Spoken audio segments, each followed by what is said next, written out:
what a great crowd. And I realize most of it is from Wheeling. But that's okay, because we're partners, we're friends. What I'd like to do instead, because I just walked in a few minutes ago, can I have everyone from Prospect Heights that serves the city or is part of the city stand up? And that way I can introduce you and then you can sit down. All right. We have a few, starting with our city manager, Ann Marin. We have our police chief, Jamie Dunn. Deputy Chief Al Steffen. We have from Public Works, Steve Kataya. Director of Building and Zoning, Steve Schieber. I had to look twice because Steve is next to you and he's our brand new engineer and I don't know his last name. Barrett, thank you very much. I have our assistant, Ann, who's with us today, and she keeps me straight all day long. So thank you, Ann Schultheis. Stephanie Hannon, our CFO, talk about keeping me straight. She's a numbers lady, and she keeps telling me about the numbers. So thank you for coming, Stephanie. Rob Sabo from City Hall, our assistant clerk. And I didn't do this consciously to make them last because they are the first. They're the people that keep me straight, if you will, and keep me in a situation of knowledge and really helps me work out things on the city council. And that's Scott Williamson, John Styler, and Bree Higgins. I don't think I missed anyone, so thank you very much. See, wasn't that a lot easier than trying to figure out where they're at? Thank you. I was actually hoping to get fed first, but Alice changed the order of things, and that's great. I think it's important that, as Dean mentioned, he has some guests here, I do too. I have the premier guest of my life here today, and after 49 years, we are thinking of sticking together for another year. My wife, Gail Helmer. You know, some time ago when I got started in this job, we were talking about goal setting. We were talking about direction, communication, and how to get things done. First thing that came to my attention was the fact that we had about 12 miles of streets in phase 2 that needed a center white stripe. So I said, let me meet with the contractor, see what this is all about. Contractor came in and said, Mayor, I can do the job. 12 miles, it's a lay down situation. So I said, okay, well, how long do you think it'll take? 3 days, Mayor, 3 days, no problem. I said, good, let's get started. At the end of the first day, he came to me and said, guess what? 6 miles. I got 6 miles done today. It's amazing. I'm really moving along pretty quickly. Good news, you're halfway there. Next day he came back to me and he said, slow down a little bit, but I was able to get 3 miles in, so we're getting closer. I said, do you have a problem? Oh no, not much. Comes back the next day, I said, I have some very disappointing news. I was not able to finish the job. As a matter of fact, today I only did a mile. I said, how can that be? What's the problem? He said, you know, I just can't do any better. Each day, I keep getting farther and farther away from the paint can.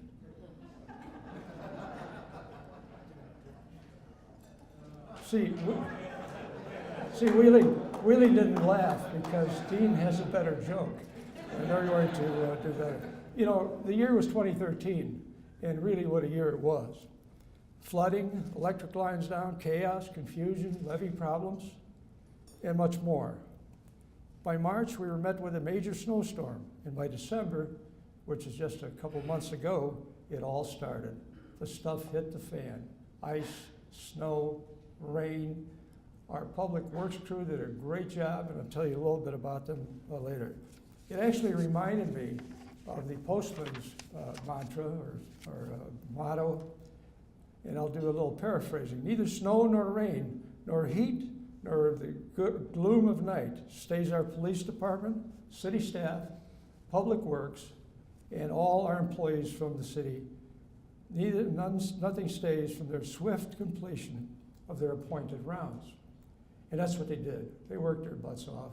And I'm really proud of the entire team. We certainly learned how to deal with dilemmas, with problems, with disasters from the education we received in 2013 as 2014 starts. My phone weather alerts to our residents soon became known as the mayor's fireside chats. So there I was on the phone telling people it's cold outside. I'm not sure if they appreciated that, but I did not get one person that didn't say, "What a great job, please keep it up." Our focus during 2013 was really kind of simple. We don't have home rule. That means we don't collect property taxes. That means we have a source of income we can't tap. So we had to concentrate on economic development. Most of all, our motto was make things happen. Don't wait for things to happen. Anybody can do that. Make things happen. And that's what we did. You know, as I look at the list of things that were accomplished, it may seem small, but as a microcosm of what's happening in the United States, it is very large. First, a tourism district was established. And you're sitting in part of the tourist district here with the hotel you're in. And that was a great move because it loosened up funds that we could use to support the tourism district, who then joined North Chicago's tourism district, and it supported money we were not able to touch before. It supported the city, it supported the police department, and it supported the hotels. So equally doled out, if you will. Bob, are you here? Bob Dole? No. Equally doled out, if you will. Everybody benefited. I'm getting some real late laughs over here from my own people. They've heard it before. So we're able to share revenue with all of them. A police substation was opened up. You know, what a grandiose idea. But the chief agreed, we all agreed at City Council, and we have a substation in the tourism district. So that's a positive thing. The Citizens Police Academy, there in itself is a story. Jamie Dunn, our chief, along with Al, started the police academy. Not a new idea. There's a lot of cities that have police academies for the citizens, but we didn't have one in Prospect Heights. 40 people have gone through that program. And the purpose of the program was really kind of simple. Our police station was closed 24/7, so we didn't have a lot of support to look to. People had to go somewhere else, dial 911 and so on. So that was a great situation. We now have the police station that had all of 2013, the police station open 7 days a week. So that's really neat because now people have a place to go to talk and to tell their stories. The home sports bar. I went in there when it first opened last year. There's 81 screens at the home sports bar. I didn't know which way to look or what to look at. But you know, there was a great crowd in there. I've got to say, they were a lot younger than I was. But I did try the food. Food was excellent. They were doing a great job.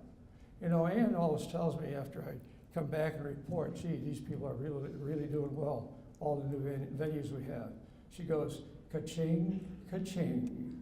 And what that means is that we're getting sales taxes and it's coming in just like a cash register. And that's what allows us to run our city. You know, the home sports bar provided 100 new jobs, 100 new jobs just like that. That was great. Walgreens, liquor license, wine and beer. Video gaming was approved. That will bring us some income. Save-A-Lot Grocers, just down the street here. First grocery store of any size that went into Pewaukee Center up the street. 20,000 square feet, 22 new employees. Penny's Wine and Food Bar was approved. Heights Body and Motor Works, interesting place. I drove my car in there because I made a little boo-boo. I ran over my mailbox. And I pulled in there and I was just amazed. Their floors were shimmering clean. I said, how do you repair cars in this kind of environment? They said, well, come on back to the shop. Went back to the shop, and I can honestly tell you, I could have brought a blanket, put it on his side with a couple pillows, and had my lunch there while they were working on a car. What a great operation. And you have another place in Wheeling too. So I know Dean and the other people in Wheeling know all about it. So the smaller merchants, Hardee's, 2 new banks, Peapod Distributors on Rand Road, the enlargement of Village Cycle, the Glory House. Well, I had a great time at Glory House. Alderman Higgins was with me. And boy, I've never heard great songs and praise the Lord type stuff in my life. I was converted like that. So that was great. The Children's Branch Library, a dance studio, Players Pub, the OTB now enlarging, Union Ale House, Lucy's Garage. Don't go to Lucy's Garage. You'll be there for 2 hours. You'll be going through all that stuff in there and say, wow, this is really great. City signage to welcome visitors. You know, over the years, people have told me, they said, look, I don't know that we're in Prospect Heights. There's no signs, and we think maybe we're in Wheeling on the north, or maybe we're in Mount Prospect on the south. So we attacked that issue, and the City Council approved signage, and it is now a much different story. And I get those stories. Hey, this is Prospect Heights, and I'm proud of that. New sidewalks. Wow, new sidewalks. What a foreign idea to Prospect Heights. They never heard of sidewalks.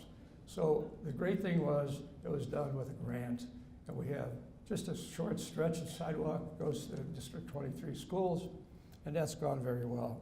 The Metro train station, we own the Metro train station. We got a grant for that, and there are improvements being made to the train station to make it a better place.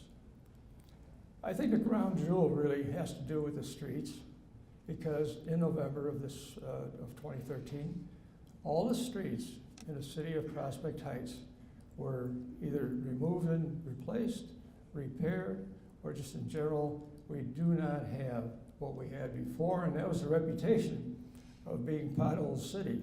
They're all gone. They're gone forever, I hope, because we have a maintenance program to keep it that way. So you see, the real crown jewel was Ultra Foods. 87,000 square feet, vacant, former Dominick's and Omni's, and Ultra Foods came in. They spent almost 9 months rehabilitating, replacing, and putting in new equipment. You should go there. It's an interesting place. It's large, it's lighted, quality food at a better price than you'll find anywhere from any of the other quality chains. So you see, that's more than 22 accomplishments for the year. To me, it's a quantum leap into the future for Prospect Heights. The completion of the streets, the Ultra Foods, all the things that are positive. And the most positive thing that happened was we produced 400 new jobs. A city 4.5 square miles large, 16,000 people. You know, our neighbors go to 30 and 40 and 50,000 all around us. We're the smallest city around. 400 new jobs. If the world, and I addressed this Congresswoman Schakowsky, because she sits in Washington and she shakes hands with the president. Tell the president what Prospect Heights is doing about jobs and about the labor force that we brought here in such a small area. So that's the most important thing, I think, the production of jobs as a result of our hard work. Like the engine that could do, we did too. A little city in the northwest suburbs that has a horn going off at the moment, but it's going to be taken care of. You know what, there's even more to say. The airport, with fixed base operators functioning on all 100 cylinders, as I call it, Signature, Atlantic, Priester, and our newest addition, Hawthorne Global. The airport is a fully functional, positive place. We're known as, and we're designated as, the #3 reliever airport in the state of Illinois. Second only to O'Hare, third only to Midway. So you see, a very small airport. Again, the engine that couldn't really got it done after all, didn't they? We're landlocked. If somebody thinks that the runways are going to be elongated, that's just simply not true. We're putting an EMAS in. And EMAS, for better words, better explanation, is soft concrete. So if the runway is overrun, either on landing or takeoff, we've got an emergency stopping system. That is really great. And that was done with a grant and payment from FAA, IDOT, et cetera. You know what that does? That puts a spotlight on our two cities. A spotlight. Says, hey, this is where it's happening. Look at what they've done with the airport. Look at what they've done between themselves. They've worked out situations that were contentious in the past. New mayor, myself, new president, Mr. Argyris, we tackled this thing head on. And we convinced our councils, say, look, this is silly. We've got to work together. We are not only now partners, we are friends and good neighbors to each other. And not just about the airport. I'm talking on a personal level. I'm talking about when other issues come up between the two cities. That's all gone. We are one team. And I stress this, we are one team with one purpose. To continue to make our cities a better place to live. We and Wheeling are now solid business partners, co-owners of the Chicago Executive Airport. Not only that, we are friendly neighbors, as I said, good friends, and will be that for a very long time to come. So I'm proud of that. I thank President Argyris, his trustees, and especially my own council for their honesty and fortitude to achieve our mutual goals. One team with one purpose. You know, it's an interesting job that I have. As mayor of the city, a lot of people come over, they shake your hand and really listen to you. And we've got that situation here today. We have politicians. You know, I've never been a politician, so I even hate to use the word. I don't know much about politics is what I'm saying. But we have people here today that were introduced earlier that come here to help us. And I'm telling you, that's the most gratifying thing I've gotten. Not only the closeness of working with a city council and the staff and other people, the input and the results we get by just shaking hands with political people and saying, hey, we need some help with this or that. We get grants, we get all kinds of things coming back. I also serve on the Cook County Land Bank Authority. You know, we think we have problems. We really do. So, you know, there's a problem here, a problem there, flooding, etc. The Cook County Land Bank has 200,000 parcels of land, boarded up houses, and just non-identifiable sites that we have to deal with for acquisition. We've got to get a hold of them, we've got to help develop them, and we've got to sell them. So that's a big job, and I appreciate the politicians, the political people that appointed me to that board. So I've told you about the things that we accomplished. I didn't say just yet that thank you to the Chamber of Commerce. We wouldn't be here today. And if some of you have gone to their events at Cooper's Hawk or at Saronello's or other places around town, they throw a great party. And it's a great place to network, say hello, give a hug, shake hands. So I want to thank everyone here today. It was nice of you to be here, and I'm pleased to have had the opportunity to talk to you. Thank you very much.